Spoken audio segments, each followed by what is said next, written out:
Sabi nila, ang ganda ay nakikita sa kalooban.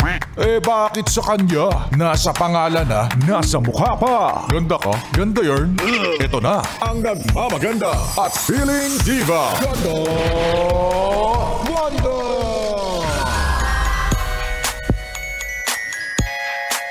Yes, friend! Friday na! Alam mo, dagdagan pa natin yung happiness mo dahil kasama mo na ang nag-iisa at walang kasing ganda. Ganda Wanda. Dito sa 101.1 Yes FM. Speaking of happiness, mga yes friend, sa mga nagdaang araw, dahil nga Friday na merong ka bang napasayang yes friend? Or kahit random person, stranger, ganon. Diba? O, isip-isip muna yung mga tao dito sa loob ng booth. May mga napasaya ba kayo o may mga nabwisit kayo lalo? Ha? Hindi sumasagot. Kung meron mo kayo nabwisit, ako na yun agad. Ako na yun agad-agad.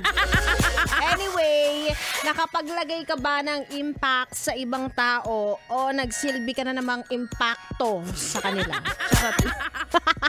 Diba? Minsan iniisip mo kung may napapasaya ka bang iba. Kasi, ano mo yun, kahit sa maliliit na bagay lang naman, hindi naman kailangan laging magarbo kasi ikaw din naman, di ka na naman mayaman. Ikaw nga, sumaya ka sa ex mo kahit maliit yung kanya. Wala. Seryoso na. Alam mo, minsan naiisip ko talaga, if matutuwa yung isang tao, if gagawin ko ang isang bagay. Hindi naman to the point na magiging magiging people pleaser ka. Siguro iba pa rin yung pagiging thoughtful. Diba? For example, ito na heads up mo yung katrabaho mo na maagang pumasok. Ang boss mo kaya hindi dapat siya malate today. Mapapangiti mo yun, diba? O kaya naman yung random stuff sa stranger. Biglang ilibre mo yung kasunod mo sa pila ng jeep. Ganon! Grabe naman, ang galante. Yung katrabaho mo, itulak mo sa crush niya. Mapapangiti mo lahat ng taong nangangansyaw sa kanila. Ganon! Wala, ngiti-ngiti yung tech namin dito. Kanino mo ba gusto itulak? Ay, nako.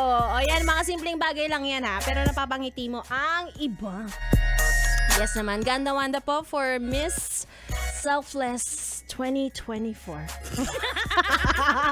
At sana lahat na nakikinig ngayon ay napapasaya namin dahil yes friend, kasama mo na ako hanggang alas 9 ng gabi dito lang sa 101.1 Yes FM. Kaya naman si Maring Adel muna ang bahala sa inyo. Here's dami. Enjoy! 101.1 Yes FM.